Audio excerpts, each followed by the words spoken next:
Here's the thing that nobody tells you about Circle. It's not really a community platform. It's an engagement machine dressed up as SaaS. And that changes everything about whether you should use it or not. Now, if you're new around here, my name is Jono, and I've spent the last 27 years building communities for everyone from scrappy startups to Fortune 500 behemoths.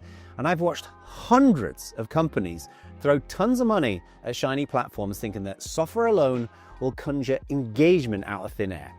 But it won't. But Circle? Well, Circle does something a little different. And before you hand over your credit card for what starts at $89 a month, you need to understand exactly what you're actually buying. So here's what I'm going to show you in this video. Firstly, the architectural decision that Circle made that either makes it brilliant or completely wrong for you. There is no middle ground. Then we'll examine whether their content features actually work or whether you're better off just duct taping Teachable to Discord. I'll reveal the pricing truth that Circle buries in its footnotes, the one that could quietly drain thousands of dollars from your budget. And then finally, the integration capability that separates Circle out from every wannabe competitor, but only if you're on the right plan. So let's start out with a question that will probably annoy the Circle marketing team. Is Circle flexible enough to build a real production community that can service thousands of people, interests, and ideas? Now, this matters because most community platforms out there kind of collapse under their own weight when they get too big. Circle, however, organizes everything into spaces and space groups. Think Slack channels, but for communities. You can create unlimited spaces on their professional plan and above, which means that you can segment your community by interest, skill level, or membership tier without everything devolving into chaos. I've seen communities with 10,000 members stay vibrant because they could carve out smaller sub-communities within their platform. Also, the member directory in Circle is searchable and includes rich profiles, so your members can really easily find each other and reach out to each other, which sounds obvious until you've used platforms where discovery is about as effective as shouting into a bedpan. Also, Circle's AI activity scores track engagement pretty well, so you know who's kind of checked out before they ghost you completely. But here's the catch that's going to bite you, because their basic plan caps you at 100 members. That's not a community platform. That's a beta test with a price tag. And if you're thinking you'll just upgrade later on, well, think carefully if you're building a business on Circle, because those transaction fees on the basic plan are 4% on top of Stripe's fees for every single payment you process. So is Circle scalable? Absolutely, but only if you're willing to start at $99 per month on their professional plan. Anything less is expensive practice. Now, before we go any further, I would love if you could do me a favor. If you're finding this video useful, go and hit that like button. Seriously, it really helps small channels like mine reach way more founders and community builders who might find this information helpful. And hit that subscribe button if you haven't, because I break down tools like Circle every single week. All right, so moving on. So a lot of you will be interested in Circle because it markets itself as being pretty great for courses and educational content. But how good are those features? Well, Circle lets you build courses directly into their platform. You can create modules, add lessons with video, text, and files, and drip content over time. The course builder uses a /command interface for formatting, which is genuinely pretty pleasant once you've got used to it. Members can complete courses at their own pace, or you can cohort them into groups that start together. And it's all pretty good stuff, but you can get all of this shit on other platforms too. But the integration between the courses and the community is where Circle really shines, because when somebody completes a lesson, you can trigger automation workflows to move them into new spaces, award badges, or send personalized messages. This is the community-powered learning pitch that Circle really makes, and it's really not just market and fluff. I've seen completion rates jump 40% when learners can immediately discuss what they've learned with their peers. But let's talk about what's missing, because Circle ain't going to tell you.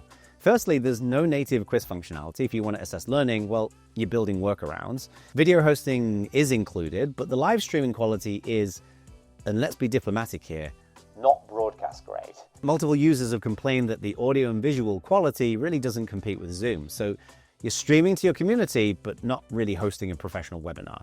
And here's something that's going to kind of shock you if you're coming from Kajabi or Teachable. There is no native email marketing. You want to nurture leads or send course updates? That'll be an extra $100 per 10,000 subscribers for Circle's Marketing Hub, or you're integrating with Kit through Zapier. Now, do the course features work? Yes, if you're building community-first courses where discussion matters much more than polished production. But no, if you need really sophisticated learning management or you're trying to scale a traditional online course business. Now, if you're trying to weave together all of these different pieces, community building, content, training materials, and you want to measure and iterate to deliver really tangible, predictable results, this can all be a bloody minefield. But this is exactly what we do and specialize in at my company, StateShift. We help tech companies to install community building frameworks, metrics, rituals, and flywheels that really help you go from scattered activity to far more predictable growth. If you want to find out more, you can click on the link down there. But getting back to Circle, how does Circle stack up in terms of integration and automation?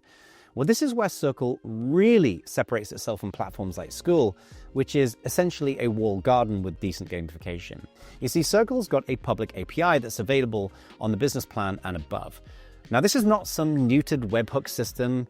It's a proper API with over 20 different endpoints, so you can build custom integrations, pull community data into your own analytics dashboards, or automate complex member journeys that other platforms can't even touch. Also, the Zapier integration with Circle offers tons of triggers and actions, way more than most, where you can trigger workflows when members join spaces, complete courses, make purchases, or even post specific kinds of content.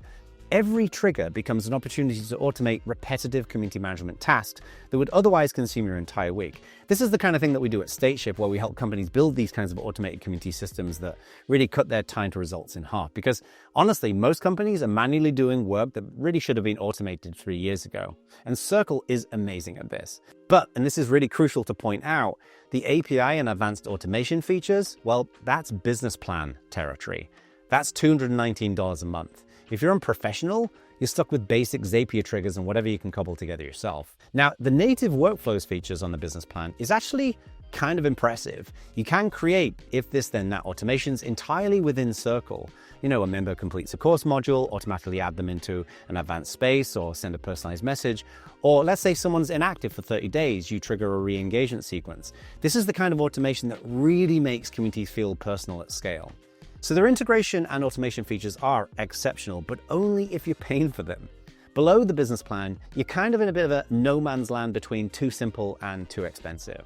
So let's tie all of this together and let's figure out how much this is actually going to cost you.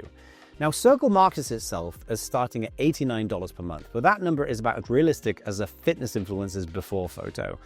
As I record this, the professional plan is $99 per month, and it gets you unlimited members, courses, live streaming, and removes platform branding. Transaction fees are 2%, and that's your real starting point, the professional plan.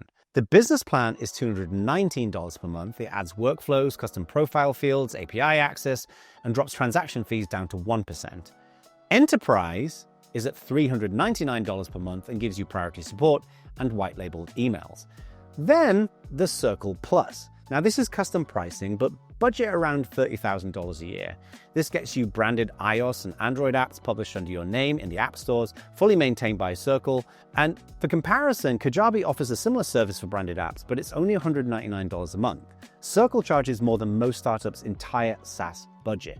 But it's the transaction fees that can be the hidden cost that can murder your budget. You see, on a $10,000 per month membership revenue, you're going to be paying $200 in Circle fees on professional, plus Stripe's $290 plus transaction fees. That's nearly $500 in monthly processing costs that don't show up in the pricing calculator.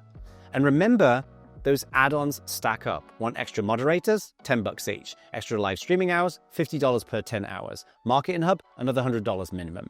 So is it worth the cost? Well, it depends entirely on your revenue model. If you're monetizing a community that generates $5,000 plus monthly, Circle's pricing is competitive.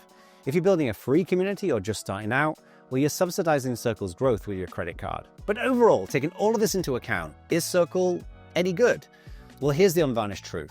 Circle is exceptionally good at one thing: building community-first businesses where courses, content, and conversations happen in the same place. The interface is clean, the engagement tools actually work, and the platform scales without falling apart. For companies like Webflow, Adobe, and thousands of community-focused businesses, Circle really does deliver, and it delivers really well. But it's expensive, especially when you factor in those transaction fees and those add-ons. The course features are solid, but not comprehensive. Support response times get criticism from users paying hundreds of dollars monthly. And if you're not in a business plan or above, well, you're kind of using a neutered version of what makes Circle really powerful. So you should use Circle if you're building a paid community, you're generating real revenue, and community engagement matters more than feature checklists. You should not use Circle if you're bootstrapping, testing an idea, or you need traditional learning management features such as quizzes and sophisticated course completion tracking. There are alternatives out there that are cheaper. School is $99 a month, flat, everything included, though it's a lot less customizable. Mighty Networks is much more affordable at the entry level. If you just need courses, Teachable starts at $39 a month. You should definitely do your research, but Circle is a really powerful platform. And if community is your moat, your competitive advantage, and the thing that keeps members paying every month, month after month after month, then Circle is probably worth every single penny. Just go in with your eyes open about what it actually costs. Now, if you found this video interesting, I would love if you could hit that like and subscribe button. And you should definitely check out this video next, because a mistake a lot of people make is trying to be in all places at once with content, hammering social, blogs, YouTube, podcasts. But doing that actually damages your ability to grow an audience. And in this video, I'm going to explain why and what you should be doing. So I'll see you over there.